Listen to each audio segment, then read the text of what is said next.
Terpujilah nama Tuhan Yesus Kristus. Kembali kita bertemu di dalam kasih Tuhan Yesus. Tak lupa kita patut mengucap syukur kepada Tuhan karena masih diberi panjang umur, diberi kesehatan dalam pandemi ini. Ya, kita mendengar di kanan kiri kita banyak yang meninggal dipanggil Tuhan. Tetapi saudara dan saya masih diberi panjang umur, artinya diberi kesempatan oleh Tuhan untuk mengenal akan jalan yang menuju kerajaan sorga. Ya, firman ini kita mau sharing bersama. Ya, firman yang saya sampaikan yang kita sharing bersama ini bukan hanya untuk saudara loh, untuk saya juga ya. Supaya saya bukan hanya sebagai pembicara, tetapi pada akhirnya saya masuk ke dalam dapur api neraka. Saya tidak mau itu. Saya mau bukan cuma saya yang menyampaikan firman ini terus saudara selamat, tapi saya binasa. Tapi saya mau saudara dan saya sama-sama, ayo kita menerima Yesus Kristus dan mengikuti jalannya, firman-Nya, sehingga kita sama-sama kelak masuk ke dalam kerajaan sorga, bertemu di sana. Haleluya. Ya, ayo kita sekarang akan melanjutkan session kita yang terakhir kali ini. Saya kira karena hanya ada 2 poin. Satu, fungsi daripada Yesus naik ke sorga. Itu fungsinya untuk apa bagi saudara dan saya. Dan yang kedua, fungsi Yesus kembali ke dunia ini. Ya, satu kali dia akan kembali ke dunia ini. Ya, nah, dan hanya 2 poin ini dalam session kali ini. Coba kita berdoa bersama-sama ya. Bapa yang di sorga, terima kasih untuk segala kemurahan yang Engkau masih memberikan kami panjang umur, kesehatan, kekuatan. Bagi mereka yang sakit Tuhan, Engkau lawat mereka, Engkau sembuhkan ya Tuhan. Supaya firman-Mu itu boleh terjelma menjadi satu rema dan menyatakan kuasa-Mu, menyembuhkan mereka. Mujizat itu terjadi karena kami percaya Engkau hidup dan mujizat itu masih berlaku sampai hari ini. Terima kasih Tuhan, Engkau hidup. Aku tahu Tuhan, Engkau ada di sini. Engkau mau berbicara untuk kami semua. Terima kasih untuk kasih-Mu yang besar. Engkau mencintai kami semua. Engkau tidak ingin Engkau kehilangan kami satupun. Tuhan, kami tahu Engkau sangat mengasihi karena kami ini adalah ciptaan-Mu. Haleluya. Terima kasih Bapa, terima kasih.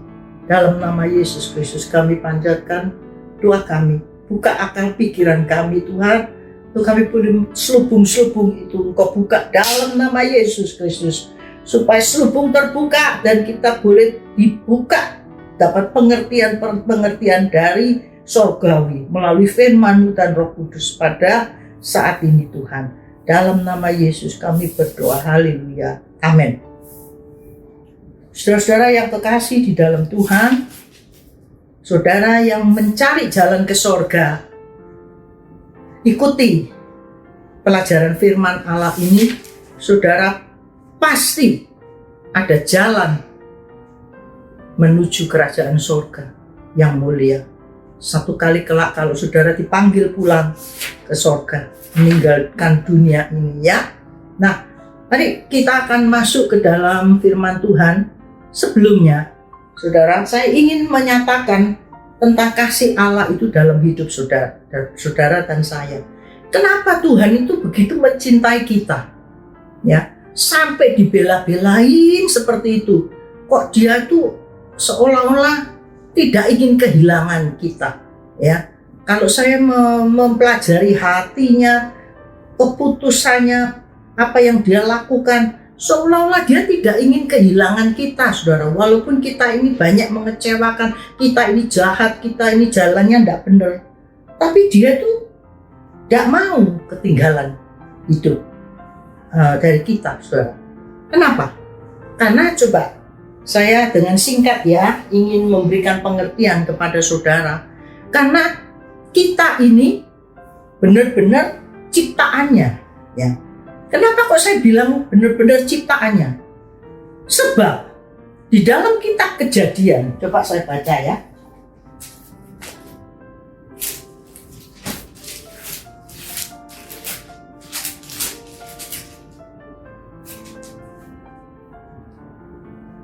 Nah, di dalam kitab Kejadian pasal 1 ayat 26 dikatakan begini, berfirmanlah Allah, baiklah kita menjadikan manusia menurut gambar dan rupa kita, supaya mereka berkuasa atas ikan-ikan di laut dan burung-burung di udara, atas ternak, atas seluruh bumi dan atas segala binatang. Maka Allah menciptakan manusia itu menurut gambarnya. Diulangi lagi, menurut gambar Allah diciptakannya dia.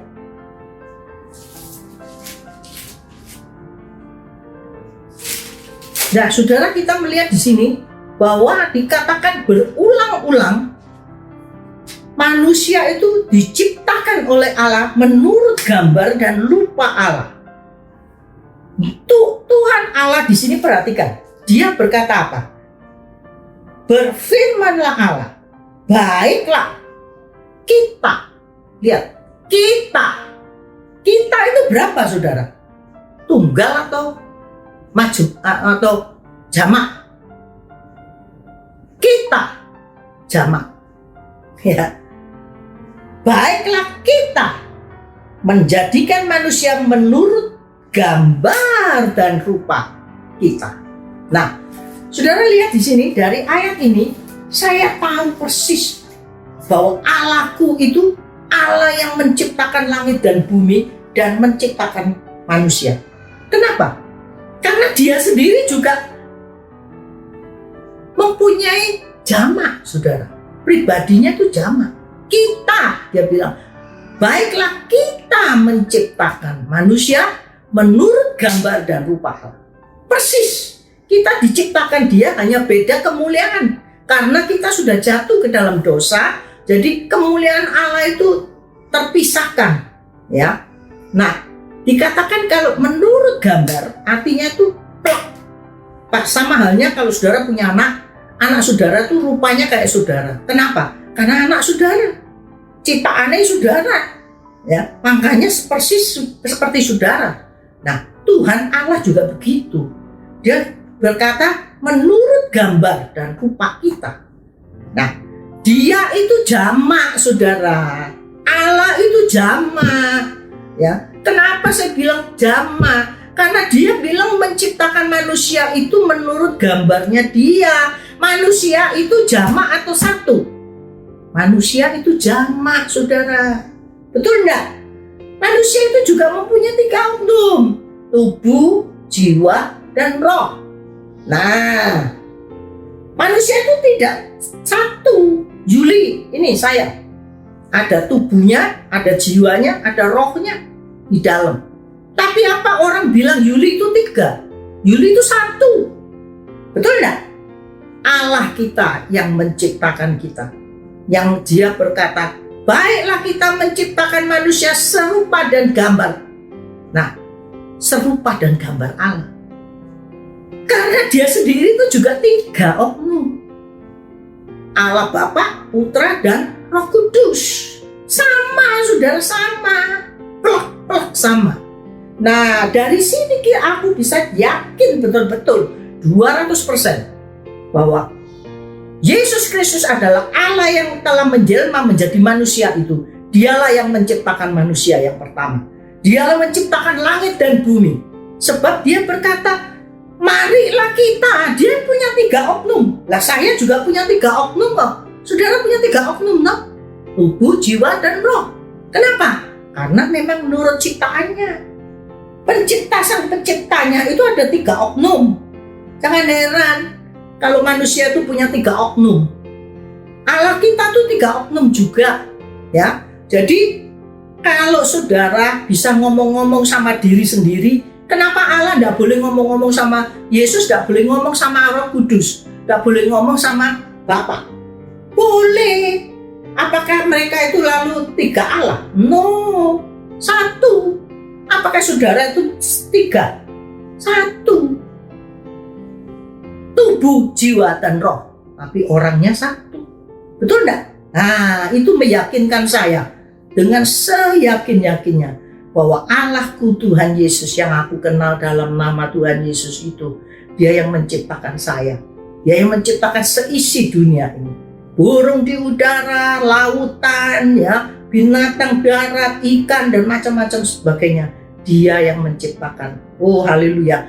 Tidak heran kalau Dia itu sangat mencintai saudara dan saya. Dia kejar terus bagaimana supaya saudara bisa terima Dia dan membawa saudara masuk ke surga. Ya, nanti kita akan melihat di mana langkah-langkahnya.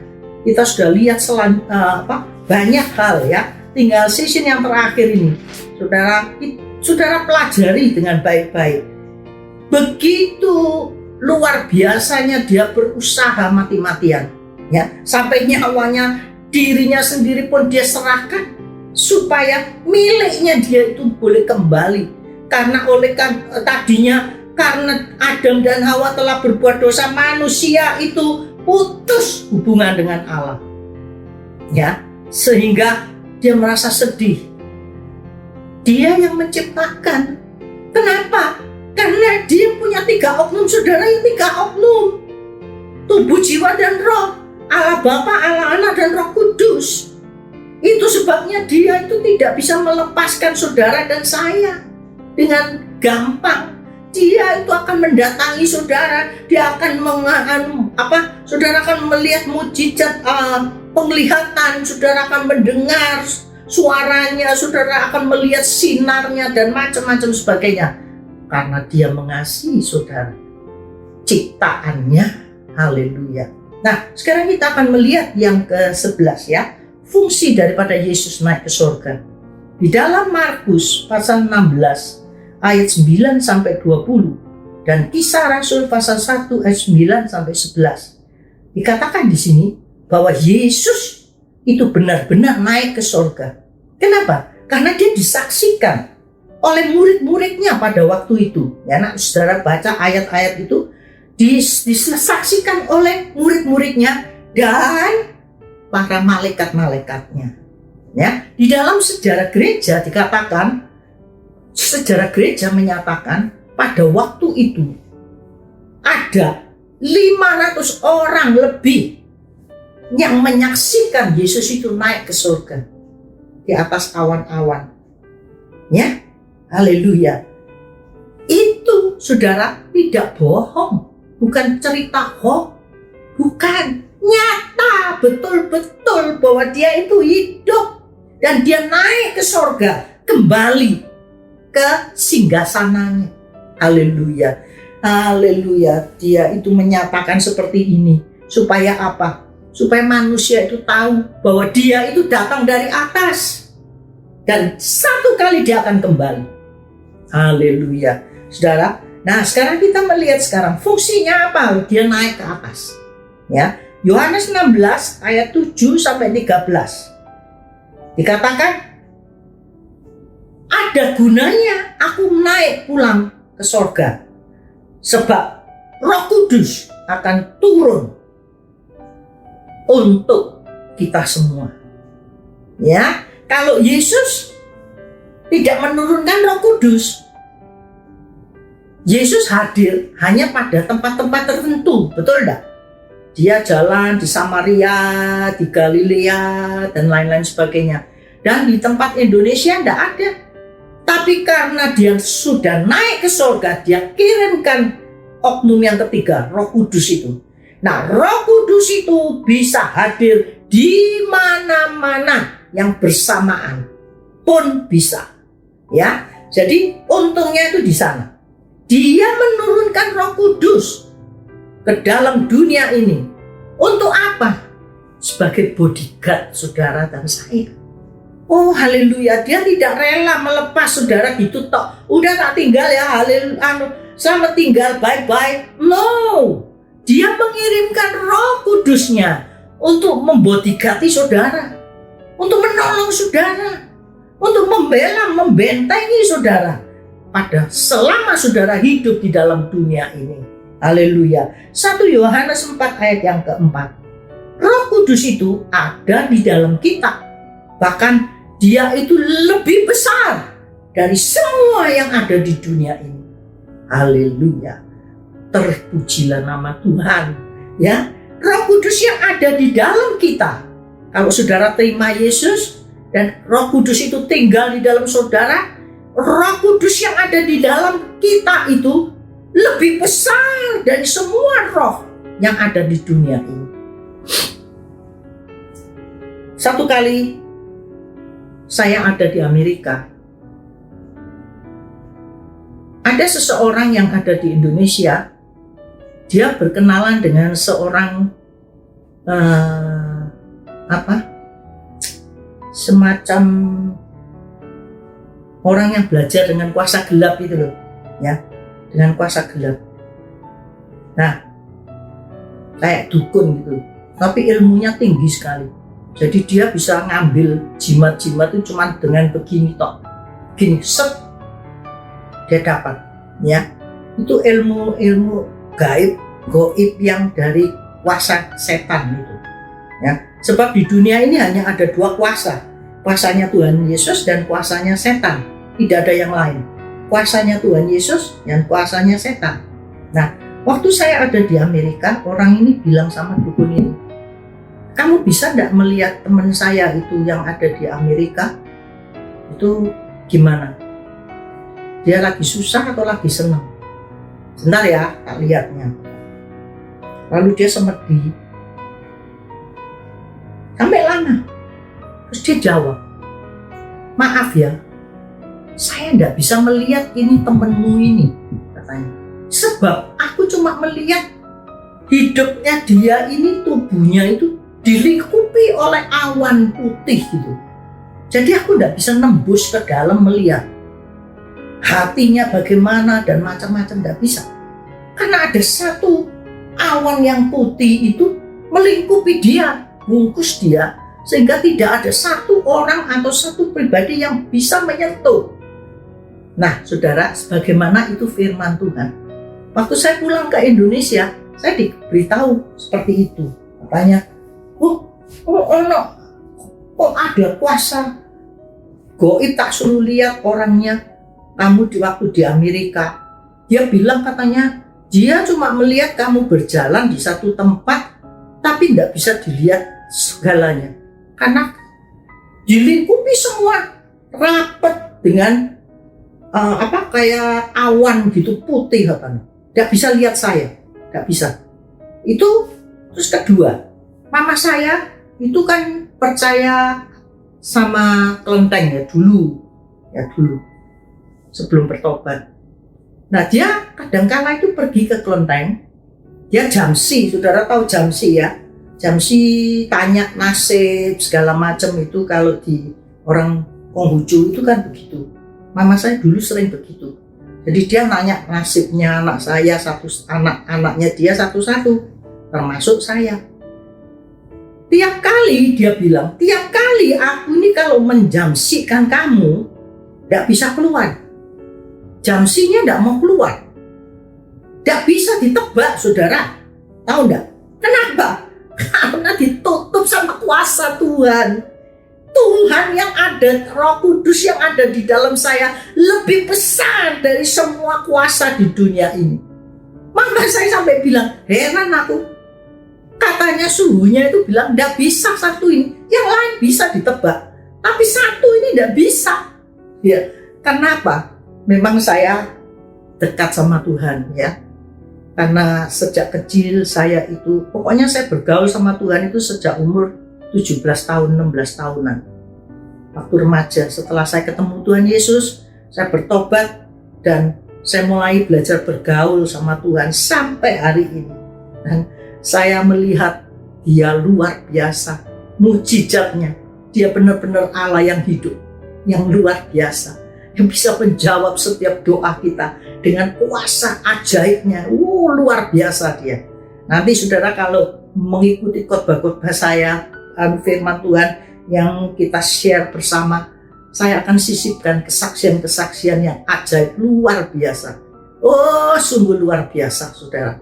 Ya, jadi kita melihat bahwa sungguh-sungguh dia itu sebagai bodyguard kita. Ya, dia itu naik ke surga, dia turunkan Roh Kudus. Kudus. Roh Kudus itu untuk apa? Sebagai benteng, membentengi kita. Jelas di sini dikatakan 1 Yohanes 4 ayat 4. Roh yang ada di dalam kita itu lebih besar dari semua roh yang ada di dunia ini. Wow, luar biasa. Wow, gitu ya. Wah, sungguh luar biasa. Ya, haleluya. Kita punya Allah yang luar biasa, besar dan ajaib, saudara. Saudara rugi kalau tidak terima Tuhan Yesus. Oh, sungguh, saudara. Dan di dalam Kisah Rasul 1 ayat 4-5 dikatakan, Yesus sendiri berjanji. Dia bilang, aku akan memberikan Roh Kudus bagi orang yang percaya dan yang mau percaya dan terima. Haleluya. Nah, saudara-saudara, sebab Roh Kudus itu sangat penting untuk kita. Tanpa dia, kita itu lemah. Tidak ada apa-apanya, saudara. Sungguh saya katakan, Roh Kudus itu sangat penting. Contoh, zaman dulu, saudara kenal Simpson. Ya, ceritanya Simpson, orang yang sangat kuat, hebat. Ya, pada zaman dahulu, itu banyak pemuda-pemuda sebaya dengan Simpson. Kenapa cuma Simpson tok yang hebat, yang kuat, yang ajaib? Kekuatannya itu seperti, waduh, nggak tahu, nggak bisa dibayangkan. Tenaganya itu luar biasa, ya. Dan rambutnya nggak pernah dipotong, katanya nggak boleh dipotong, nurut nggak dipotong. Nah, kenapa? Apa bedanya? Saya pernah, saudara, baca dan merenungkan. Saya merenungkan itu. Apa sih bedanya Simpson sama pemuda-pemuda yang lain pada zaman itu? Kok dia begitu hebat, ya? Kok dia begitu kuat, luar biasa? Ternyata saya menemukan satu rahasia. Apa? Ada Roh Allah di dalam Simpson. Wow, dia menjadi satu pemuda yang lain daripada pemuda yang lain. Kenapa? Karena ada Roh Allah di dalam dia. Baca, saudara. Satu kelainan, kalau saudara menjadi orang percaya kepada Yesus, kalau Roh Allah itu ada di dalam saudara, saudara akan menjadi yang lain daripada yang lain, pemuda-pemudi yang lain. Ada kuasa, saudara. Oh, luar biasa, saudara. Ada kuasa, ya, beda sekali. Karena apa? Roh yang ada di dalam kita itu loh, yang memberikan kuasa, bukan kitanya. Kita itu lemah, saudara. Sungguh kita itu lemah, ya. Nah, saya ingin memberikan satu gambaran. Mobil, kalau saudara punya mobil, ya, walaupun mobil itu bagus, kuat, baru, gres istilahnya. Terus saudara sudah duduk di sana. Saudara mau menjalankan, mau nyetir mobil ini, duduk di sana sudah standby. Kalau tidak ada bensinnya, bisa jalan nggak? Bisa nggak? Nggak bisa. Bensinnya tidak ada, nggak mungkin mobil itu bisa jalan. Betul nggak? Orang Kristen juga sama. Roh Kudus itu adalah bensinnya mobil itu. Tahu, saudara? Jadi penting sekali Roh Kudus itu di dalam kita. Itu sebabnya Yesus naik dan dia menurunkan Roh Kudus kepada kita. Dia ingin menjadikan saudara dan saya satu pribadi yang lain daripada yang lain. Tidak seperti dunia ini. Bukan yang aneh-aneh, bukan. Saudara akan bisa mentaati apa yang diperintahkan Tuhan. Saudara akan berbuah-buah rohani, kasih, sukacita, panjang sabar, lemah lembut, kemurahan, dan lain-lain sebagainya. Saudara tidak mungkin hidup dalam perzinahan, karena Roh Allah itu ada di dalam saudara. Dia yang memampukan saudara untuk melakukan firman perintah-perintah Allah. Tanpa Roh Kudus, saudara tidak mungkin bisa taat kepada firman. Saya katakan itu. Seberapa banyak bensin itu di dalam saudara, sekuat itulah saudara melakukan, mentaati firman. Kalau saat ini saudara menjadi anak Tuhan, yang jatuh bangun di dalam dosa. Periksalah hidup saudara. Adakah saudara selalu setiap saat mengundang Roh Allah itu hidup di dalam saudara dan mengalir memenuhi kehidupan saudara melalui doa dan penyembahan? Sembah Dia. Minta Roh Allah itu turun menguasai saudara. Haleluya. Saudara-saudara, karena Roh Allah ini penting sekali. Penting sekali. Ya, sejak saudara percaya, bertobat, terima Yesus, bagus. Itu langkah pertama. Selanjutnya, baca firman Allah dan minta Roh Kudus. Sebab firman Allah dan Roh Kudus tidak bisa lepas bergandengan. Tanpa Roh Kudus, saudara tidak bisa melakukan ini. Ini perintah-perintah Tuhan. Roh Kudus yang memungkinkan saudara mentaati firman Allah. Jadi kalau saudara tidak bisa mentaati firman Allah, berarti Roh Kudus itu yang kurang diberi kesempatan untuk menguasai hidupmu. Ya, haleluya. Saudara-saudara, 1 Timotius 2 ayat 5 sampai 6, Galatia pasal 5 ayat 22 sampai 23, Yohanes 16 ayat 4 sampai 24, Roma 8 ayat 1 sampai 30. Ini yang kita baca fungsi-fungsi daripada Roh Kudus itu, yaitu di dalam Galatia 6 ayat 63. Saudara-saudara, kita melihat ya, Allah itu adalah roh.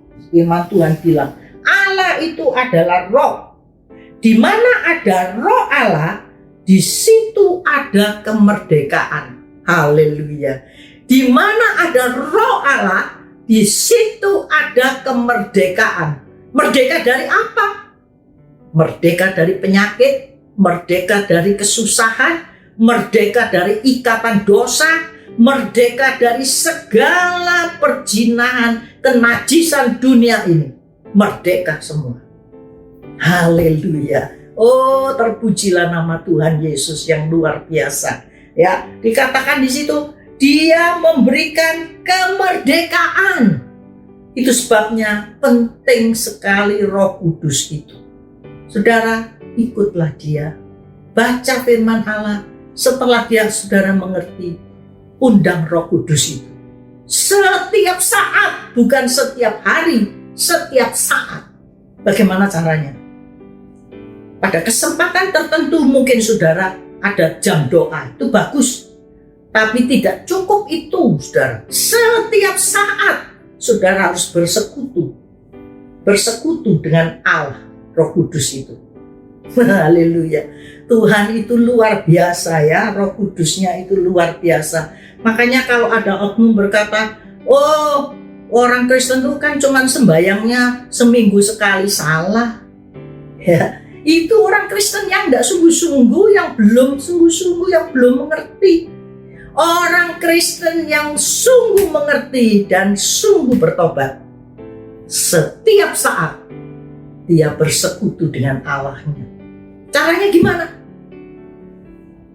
Setelah saudara baca firman Allah, saudara menyembah Dia, jam tertentu, pagi atau siang, terserah, atau malam, ya.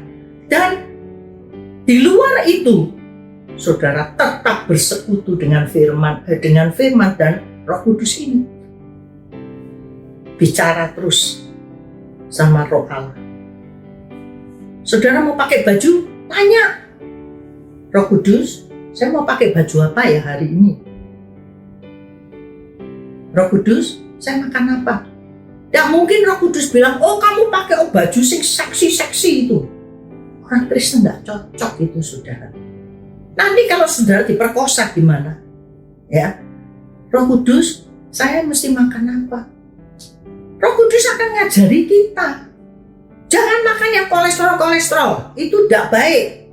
Ya, itu nanti membuat kamu punya penyakit kolesterol dan pendek umur. Misalnya, dia bicara tapi sering saudara tidak pedulikan. Ah, itu apa? Yang penting enak, seneng, happy. Nah, itu yang susah, saudara. Ada orang Kristen itu gitu. Satu, dia bisa mendengar suara Tuhan, tapi dia tidak pedulikan, tidak mau melakukan. No, ada yang tidak bisa dengar. Makanya sampai ada hamba Tuhan yang bilang, banyak orang Kristen itu yang tuli, bisu dan tuli. Apa artinya? Bisu itu tidak mau bersaksi, tidak mau menceritakan tentang Tuhan Yesus kepada semua orang yang dia temui. Siapa saja. Asal ada kesempatan, jadi tidak ngawur saudara ya. Asal ada kesempatan cerita tentang Yesus. Dan saudara tuli. Tuli itu apa? Gak bisa dengar suara Tuhan.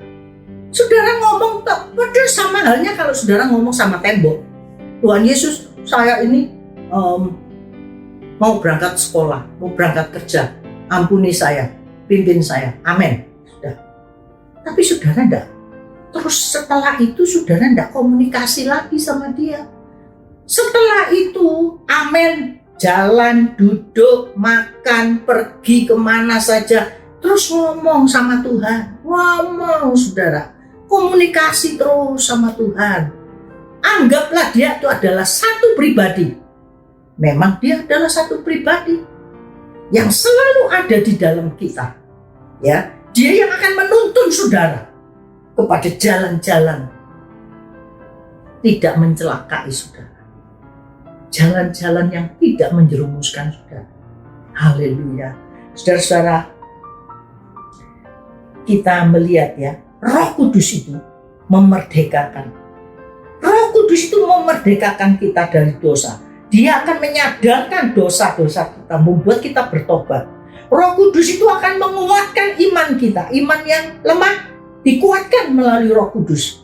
Roh Kudus itu juga membantu dalam doa kita, supaya doa kita itu dijawab oleh Allah.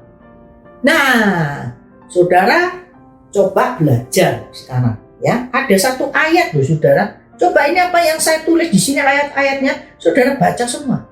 Ya, di situ dikatakan Roh itu akan menuntun saudara dalam doa, permohonan kepada Allah. Kalau saudara doanya belum dijawab, coba koreksi.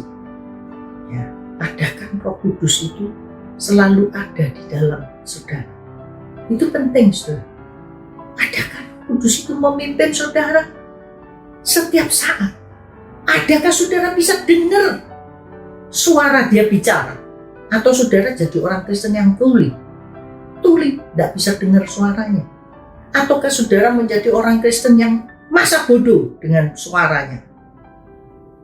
Haleluya. Saudara, kita harus tahu ini ya. Karena tanpa ini semua saudara tidak akan melihat mujizat. Sungguh tidak akan melihat mujizat. Karena apa? Karena setiap kali Roh Kudus ngomong, saudara tidak ngerti. Saudara tidak mau perhatikan. Saudara tidak bisa nangkap. Belajar saudara mulai hari ini. Ya. Bukan 1-2 orang saja yang bisa dengar suara Tuhan. Setiap orang harusnya bisa mendengar suara Allah. Nah, saudara, kita penting sekali. Karena pada saat kita berdoa, saudara, apalagi kalau saudara dipenuhkan Roh Kudus, saudara bisa berbahasa roh, ya, berbahasa roh, tapi tidak dibuat-buat loh ya, tidak dibuat-buat hafalan, bukan gitu, tapi bisa keluar sendiri, bahasa roh, atau mungkin air mata saudara itu mengalir deras, dan Roh Allah itu bekerja di dalam saudara. Saudara, ini Roh Allah, dia akan membawa doa-doa saudara ke hadirat Allah. Seolah-olah doa saudara itu disampaikan, ya toh, dinaikkan. Ini loh doanya orang ini. Dia ini saat ini dalam masalah ini. Ya.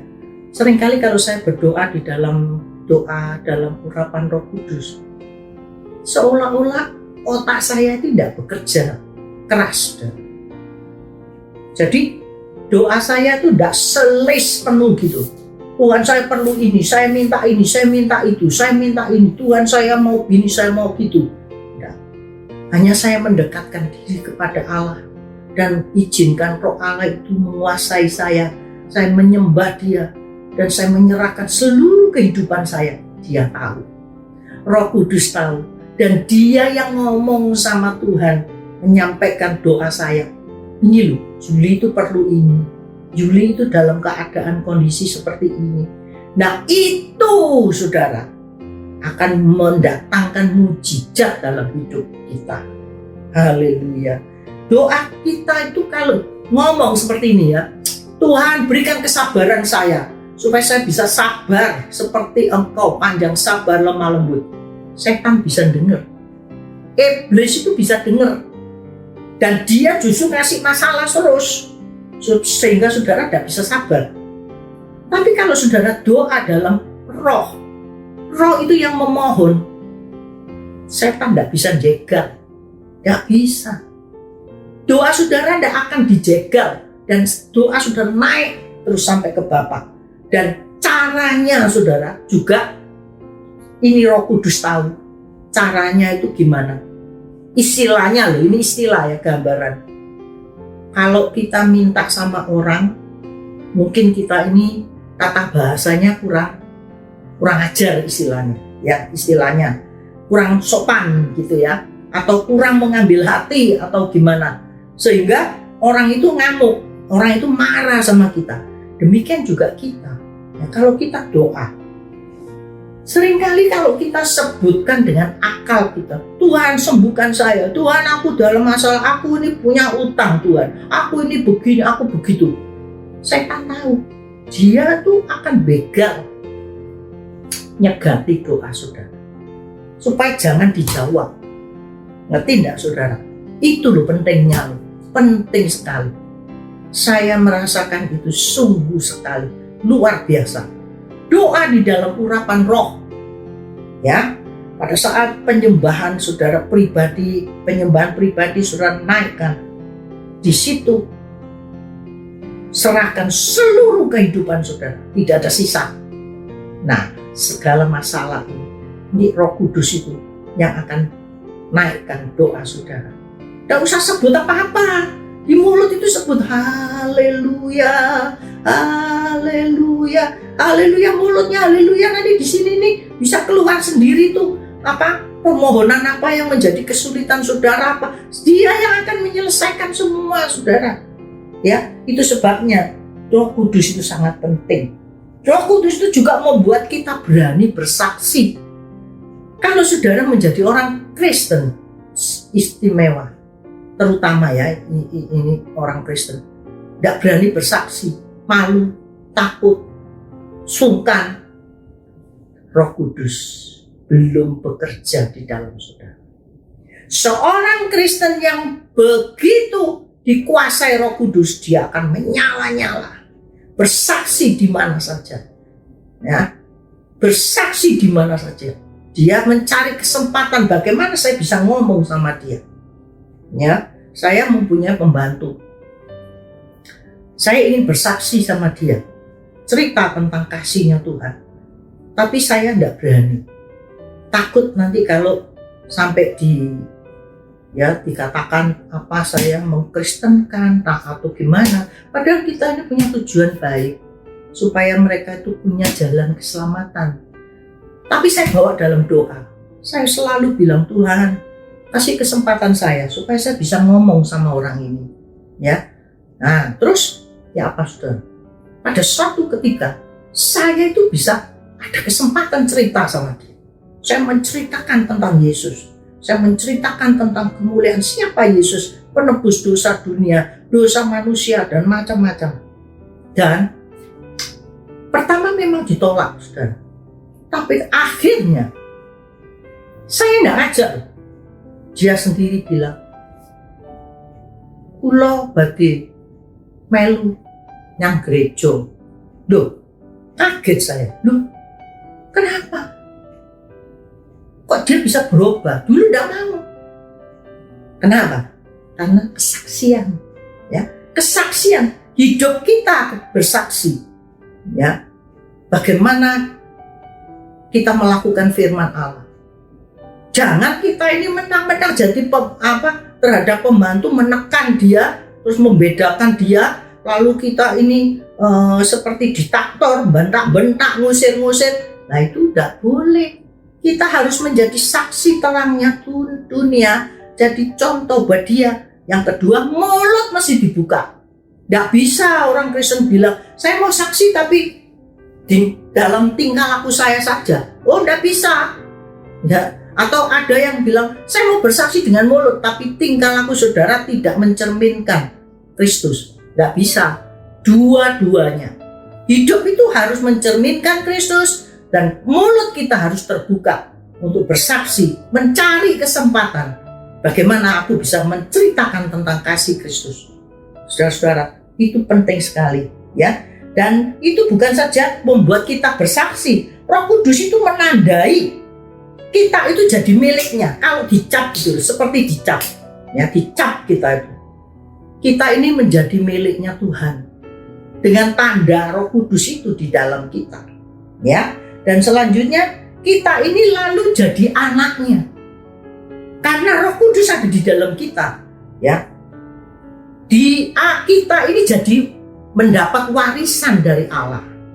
Apa itu warisan? Dari Tuhan. Banyak artinya itu warisan itu macam-macam, saudara. Ya, pokoknya warisan itu adalah hal-hal yang indah, yang mulia.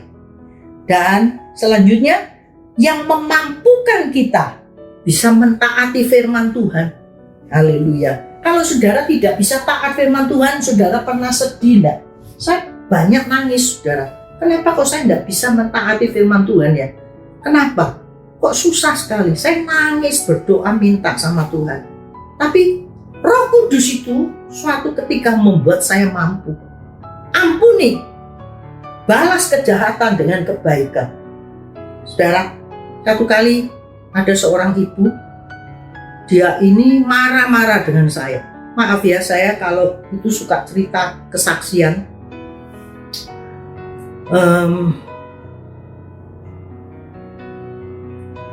Hati saya itu sebenarnya sakit. Nah, pokoknya dia menfitnah saya, dia buat cerita, ya toh sampai semua orang tersebar nama saya tidak baik. Tapi waktu saya berdoa, saya nangis sama Tuhan, Tuhan bilang apa? Balaslah kejahatan itu dengan kebaikan. Akhirnya saya membalas kejahatan itu dengan kebaikan. Saya tetap ramah, tetap mengasihi dia, tetap berbuat baik. Walaupun dia jahat sama aku, tidak apa-apa.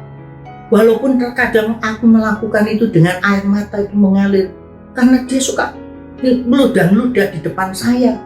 Ya, dia menfitnah, dia ngomong yang kotor-kotor dan macam-macam. Saya tidak jawab apapun. Nah, pada suatu hari dia sakit keras. Secara manusia kan bilang syukur. Kamu dosa, kamu bikin jahat, ngomong jelek-jelek, aku difitnah. Sekarang kamu dihukum sama Tuhan. Kapokmu kapan?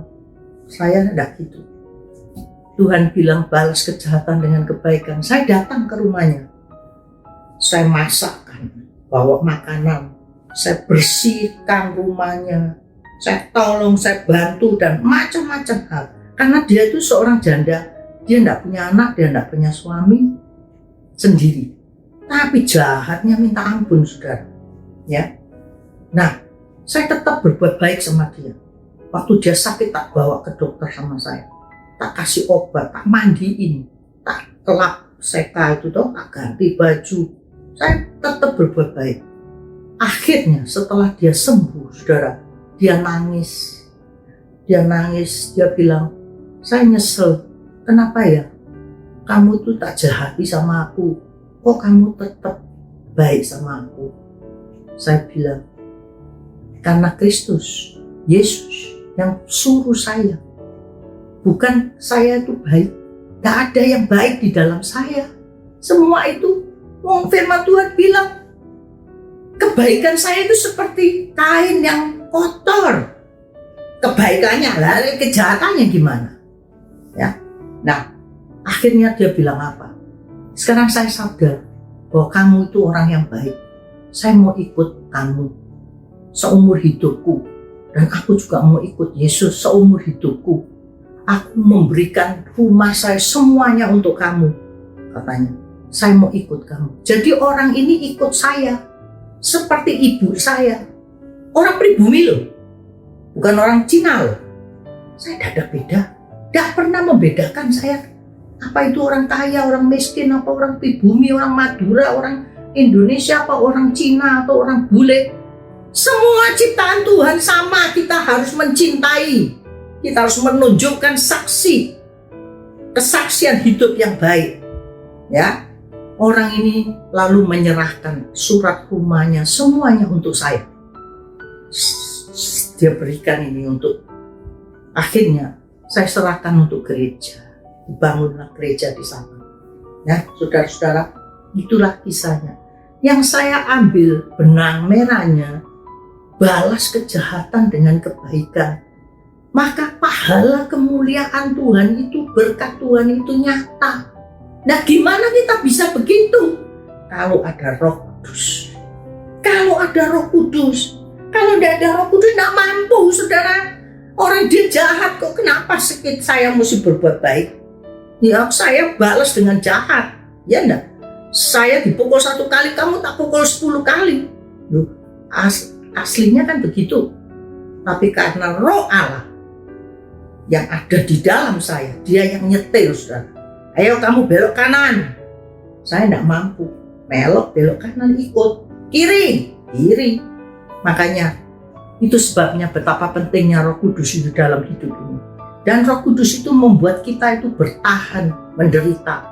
Susah bagaimanapun dalam hidup ini, kita bisa bertahan sampai titik darah yang terakhir. Gimana saudara bisa setia ikut Tuhan? Ya, sampai titik darah yang terakhir. Kalau Roh Kudus tidak ada di dalam kamu, tidak mungkin, saudara.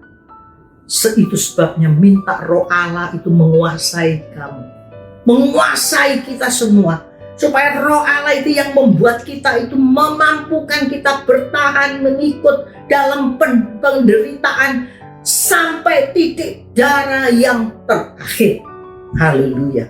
Dan yang selanjutnya, Roh Kudus itu yang memberikan kita penghiburan, menghibur kita waktu susah. Kita tidak terlalu sampai down, sampai seperti itu, stres sampai gila, atau sampai telanjang lari-lari di jalan. Kenapa? Karena tidak ada Roh Kudus. Dia merasa tidak ada penghiburan, tidak ada damai sejahtera. Ya, Roh Kudus itu sangat penting. Dia memberikan penghiburan pada saat kita susah, dan dia juga membuat kita berbuah-buah lebat. Haleluya.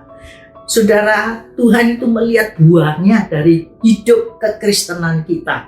Ya, apa artinya saudara sudah 50 tahun jadi Kristen, 30 tahun jadi Kristen? Tuhan tidak lihat itu. Tuhan lihat buahnya. Buahnya apa yang sudah kamu keluarkan selama ini kamu jadi Kristen? Dari kecil kamu jadi Kristen. Buahnya apa? Apa? Lihat itu buah-buah itu. Buah-buahnya Roh Kudus itu apa?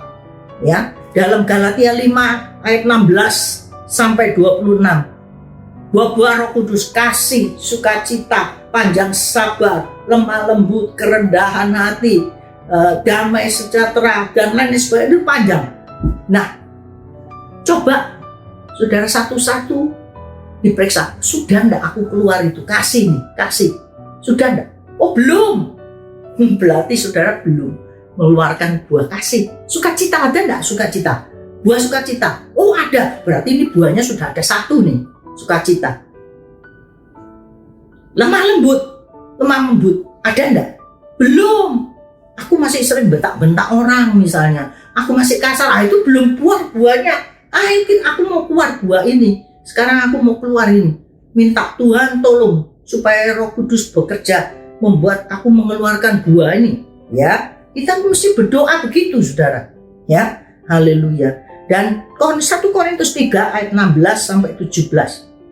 Tubuh kita itu adalah bait Allah. Ini rumahnya Tuhan ini, ya, dan menjadi miliknya Dia. Karena Dia sudah menebus, tadi kan saya sudah bilang, karena ditebus oleh darahnya, kita bukan milik kita lagi. Paulus berkata, hidupku bukan aku lagi, tetapi Kristus yang hidup di dalam aku. Ya, hidup yang sekarang aku ada adalah hidup oleh karena iman kepada Anak Allah Yesus Kristus yang hidup itu. Haleluya. Itu firman Tuhan berkata seperti itu. Saudara-saudara, ya kita melihat sekarang ya, tubuh ini adalah bait Allah. Jadi tidak boleh dirusak-rusak. Tidak boleh. Tuhan marah loh. Ya, jangan bunuh diri. Orang Kristen tidak boleh bunuh diri. Orang yang di luar Kristen juga tidak boleh bunuh diri. Sebab tubuhmu itu adalah bait Allah. Tidak boleh tempat untuk tidak boleh ditempati untuk perzinahan. Tidak boleh ditempati untuk kuasa-kuasa kegelapan, kuasa gelap, kuasa setan saudara masukkan di dalam tubuhmu. Ya, tidak boleh. Saudara rusak-rusak badan saudara sendiri. Saudara harus pelihara baik-baik supaya dia sehat, supaya dia bersih, supaya dia kuat. Gimana caranya? Pelihara kesehatan saudara. Kalau saudara tidak mau pelihara kesehatan saudara, Tuhan marah saudara. Ini bait Allah. Pelihara kesehatan saudara. Ya.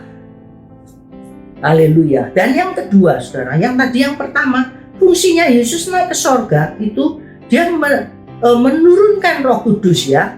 Dan yang kedua, Yohanes 14 ayat 1 sampai 3 dikatakan, aku pergi, aku menyediakan rumah bagimu. Dan jika rumah itu sudah siap, aku akan turun dan aku jemput kamu pulang. Di mana aku ada, di situ kamu ada. Haleluya. Jadi dia naik ke surga, itu fungsinya untuk apa? Menyediakan rumah bagi saudara. Ya, rumah kita bukan di dunia ini. Rumah kita ada di surga. Dia nanti akan jemput kita balik dan kita dibawa pulang ke surga. Orang Kristen jangan takut mati. Yang penting hidup itu benar menurut firman Tuhan. Kalau saudara tidak menurut firman Tuhan, hidup saudara itu pasti menuju kebinasaan. Tapi kalau hidup saudara menurut firman Tuhan, jangan takut mati. Mati pun lebih baik, karena kita pulang ke rumah kita yang sesungguhnya penuh kemuliaan, tinggal bersama Tuhan Yesus untuk selama-lamanya. Ya, jangan berkompromi dengan dosa, dengan kekotoran, kenajisan dunia ini. Apa yang Tuhan tidak suka, jangan dilakukan. Haleluya. Ya, dia menyediakan rumah. Yesus berjanji dia akan menjemput kita pulang. Yohanes 15 ayat 18 sampai 19. Tuhan memilih kita. Sebab itu dunia membenci kita. Jangan heran kalau dunia itu membenci saudara. Jangan takut saudara. Tidak apa-apa. Sebab Tuhan sudah pilih saudara. Itu sebabnya dunia ini membenci saudara. Ya, tetap kita mau ikut Yesus sampai titik darah yang terakhir. Haleluya. Karena rumah sudah disediakan saudara. Ya, rumah itu sudah ada. Satu kali dia akan jemput saudara. Tidak perlu takut. Apa toh yang menarik di dunia ini? Tidak ada yang menarik. Ya, di sorga penuh kemuliaan Allah. Yang hal-hal yang menarik. Apa yang kata firman Tuhan tidak pernah kamu pikirkan, yang tidak pernah kamu lihat, yang tidak pernah kamu ada di dalam hatimu, itu yang disediakan Allah bagi orang yang mengasihi Dia. Itu firman Tuhan. Apa yang tidak pernah dilihat di dunia ini? Ada. Apa yang tidak terpikirkan di otak saudara? Di situ ada saudara. Di situ Tuhan kasih. Apa yang tidak pernah saudara bayangkan itu ada. Luar biasa enggak? Ayo. Luar biasa saudara. Haleluya. Ya, itu sebabnya ikut Dia sampai titik darah yang terakhir. Wahyu pasal 2 ayat yang ke-10. Jangan takut apa penderitaan apapun, tetapi setialah sampai mati. Aku akan memberikan kehidupan, mahkota kehidupan untuk kamu. Haleluya. Nah saudara, dan yang ketiga, bukan cuma dia menyediakan rumah, tapi yang ketiga, Tuhan Yesus menyertai kita sampai akhir zaman. Matius 28 ayat 20. Waktu Yesus mau naik ke surga, dia bilang apa? Nantikan aku di Yerusalem Aku menyertai kamu sampai kesudahan alam. Berarti dia menyertai kita sampai selama-lamanya kita sampai pulang ke sorga. Haleluya. Tidak ada satupun orang yang setia seperti itu. Ayah, ibu, suami, istri, anak bisa meninggalkan kita, bisa berubah setia. Tetapi Yesus setia menyertai kita sampai titik darah kita yang terakhir. Haleluya. Dan yang terakhir, saudara, di situ dikatakan yang terakhir apa? Tuhan bilang, jadikan semua saksiku. Artinya bersaksilah kita kepada semua orang. Ya, dikatakan di sini amanat agung daripada Tuhan. Aduh, Tuhan itu luar biasa. Di dalam Kisah Para Rasul ayat 1 dikatakan, baptiskan dia dengan Roh Kudus dan kita diberi kuasa dan kita harus menjadi saksi kepada sekalian bangsa dan murid. Semua bangsa. Kita harus menjadi saksinya Allah sampai kesudahan alam. Dan ajarkan segala firman Tuhan kepada setiap orang. Haleluya. Saudara, kita harus memberikan firman Tuhan kepada setiap orang. Kita harus bersaksi, berani buka mulut. Haleluya. Saudara, Tuhan menyertai kita. Dan yang terakhir saya memberikan satu kesaksian. Saudara, ingat kapal Titanic ya. Nah, pada waktu Titanic itu pecah, berhari-hari orang ada di dalam laut. Ya, banyak yang meninggal karena kedinginan, karena kelaparan, karena tidak ada pelampung dan macam-macam sebagainya. Saudara-saudara, itu ribuan orang ada di sana. Satu kali ada seorang anak Tuhan yang dia mendapatkan sebuah balok dan dia berenang dan dia berlindung atau berenang dengan balok itu menyelamatkan tubuhnya terapung di atas air. Tapi saudara, tahu enggak, di tengah-tengah keadaan seperti itu, ini anak Tuhan, dia renang ke sana ke sini. Apa yang dia lakukan, saudara? Apa dia takut terus, aduh nanti saya kalau mati gimana? Enggak. Dia renang ke sana sini. Dia bersaksi. Kamu harus kenal Yesus Kristus. Sebentar kalau kita mati, sorga milik kita.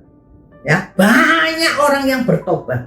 Satu kali dia itu ketemu dengan seseorang, waktu dia menginjili orang ini menolak. Dia bilang, "Dah, saya enggak mau. Siapa Yesus? Aku punya agama lain." Ya. Nah, tapi penginjil ini, anak Tuhan ini tadi, dia pikir, kalau saya mati saat ini, saya pasti masuk surga. Tapi orang ini kalau mati, pasti masuk neraka. Karena dia menolak Yesus. Dia pikir seperti itu. Kemudian dia bilang, baiklah, kalau kamu menolak Yesus, ini pelampung saya kasihkan ke kamu. Dia setengah mati, saudara. Dan dia ditolong sama anak Tuhan ini. Jadi pelampungnya yang melindungi tubuhnya itu, yang melindungi tubuh anak Tuhan ini diberikan ke orang yang menolak Yesus ini. Akhirnya si anak Tuhan ini sampai kedinginan, akhirnya dia tenggelam, meninggal dunia. Karena pelampungnya dia berikan ke orang ini yang menolak Yesus. Nah, orang ini yang menolak Yesus, dia merasa heran. Kenapa orang ini sebodoh ini ya? Pelampungnya itu penyelamat dia, kok malah dia itu rela memberikan ke saya. Dia itu rela mati. Sebelum dia mati, dia pesan sama orang yang menolak Yesus ini. Jangan kamu keraskan hati. Terimalah Yesus Kristus sebagai juru selamat penebus dosamu. Ya, engkau akan menerima kerajaan sorga dan pengampunan dosa. Setelah itu dia meninggal, tenggelam di laut itu. Dan saudara tahu, setelah orang ini yang menolak ini selamat, saudara, dia selamat. Ada kapal penolong datang, akhirnya orang ini hidup. Setelah orang ini hidup, dia bertobat jadi anak Tuhan Yesus. Dia percaya Yesus. Dia bilang apa? Dia bilang gini, saya harus mengikuti Tuhan yang hidup, Tuhan yang benar. Kenapa saya ngomong seperti itu? Dia bilang, kalau pengikutnya saja yang menyelamatkan dia, yang kasih pelampung itu loh, maksudnya dia, pengikutnya saja, pengikutnya Yesus saja, baiknya kayak gitu, apalagi Tuhannya. Saya percaya Tuhannya itu lebih baik lagi. Dia ini rela mati untuk menyelamatkan, menolong saya. Kalau pelampung itu tidak dikasihkan saya pasti mati. Oh, dia sudah kelagep-kelagepan gitu. Nah, sejak dia selamat, dia melihat dan dia mendengar kesaksian anak Tuhan itu, kebaikannya, perkataannya, pengorbanannya, dia jadi bertobat, menerima Yesus sebagai juru selamatnya, dan dia akhirnya menjadi seorang penginjil. Saudara-saudara, apa yang saudara dan saya lakukan ini menjadi satu tantangan. Sudahkah kita menjadi anak Tuhan yang berani bersaksi seperti itu? Padahal Yesus itu naik ke surga. Dikatakan di situ dia memberikan Roh Kudus. Ya, dia memberikan amanat untuk kita. Jadi kita melihat di situ diturunkan Roh Kudusnya, dia menyediakan rumah yang kedua bagi saudara. Dan yang ketiga, Yesus itu menyertai kita sampai kesudahan alam. Dan yang keempat, kita harus menjadi saksinya. Menjadi saksi. Sudah tidak kita melakukan 4 hal ini? Itu setelah Yesus naik ke surga. Itulah fungsi-fungsi yang Tuhan berikan untuk kita. Sudahkah kita melakukan ini? Saudara, kita harus bersaksi. Berani menceritakan tentang kehidupan dari Yesus Kristus, bagaimana dia mati dan bangkit, hidup, naik surga. Sebab dengan kehidupannya Yesus, kasihnya yang luar biasa itu dapat mengampuni dosa manusia dan membawa manusia itu selamat masuk surga. Jangan egois.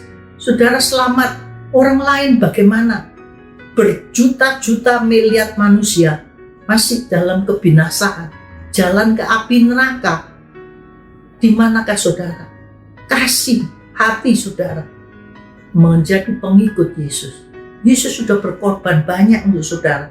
Tetapi bagaimana pengorbanan saudara untuk Yesus? Dia memerintahkan amanat yang agung itu. Jadikan sekalian bangsa muridku. Yesus berkata begitu. Sudahkah saudara memenangkan banyak jiwa bagi kerajaan surga? Sedangkan saudara melihat banyak jiwa yang menuju ke neraka, tidakkah ada belas kasihan saudara? Mereka dalam kebinasaan api neraka. Siapakah yang menolong? Tugas saudara dan saya.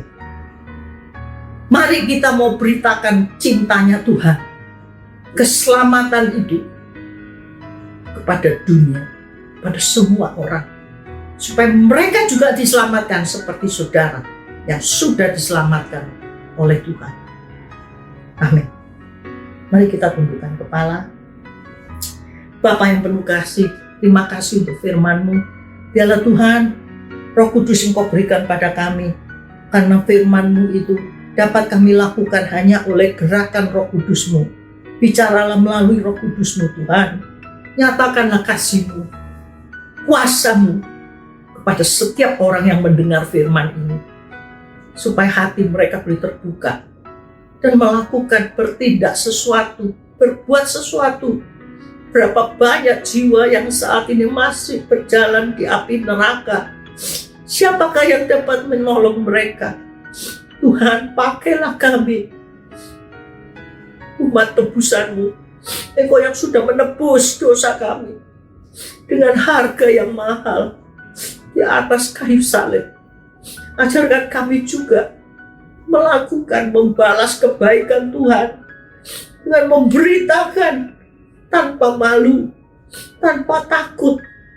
Hanya kasih-Mu yang menguasai kami untuk mengasihi sesama kami, memberitakan jalan keselamatan itu, supaya mereka juga diselamatkan seperti kami. Tuhan, pakai kami, kuduskan kami Tuhan, supaya kami boleh menjadi saksi-saksi-Mu, boleh memenangkan banyak jiwa, dan beri kesempatan kami bersaksi dan memenangkan jiwa kepada sekeliling kami, orang-orang yang ada di sekitar kami, supaya kami boleh menangkan, bawa mereka kepada Tuhan. Terima kasih Bapa, karena aku tahu Tuhan, itulah yang membuat Engkau senang, itulah yang membuat Engkau sukacita. Oleh karena kami membawa jiwa-jiwa sesat datang kepada Tuhan. Terima kasih Bapa, kuduskan kami, dan bawa kami makin berbuah-buah lebat bagi kerajaan surga. Terima kasih Bapa. Terima kasih, sadarkan, buka akal pikiran kami, mata rohani kami, untuk kami boleh memandang lebih jelas lagi akan firman-Mu, akan kasih-Mu, kuasa-Mu, penderitaanmu, pengorbananmu, dan apa yang harus kami lakukan saat ini. Tuhan, supaya kami boleh terbuka pikiran dan mata kami boleh memandang kasih dan kemuliaan-Mu lebih jelas lagi dari hari-hari yang lalu. Terima kasih Tuhan. Dalam nama Tuhan Yesus kami panjatkan doa kami. Haleluya. Amin.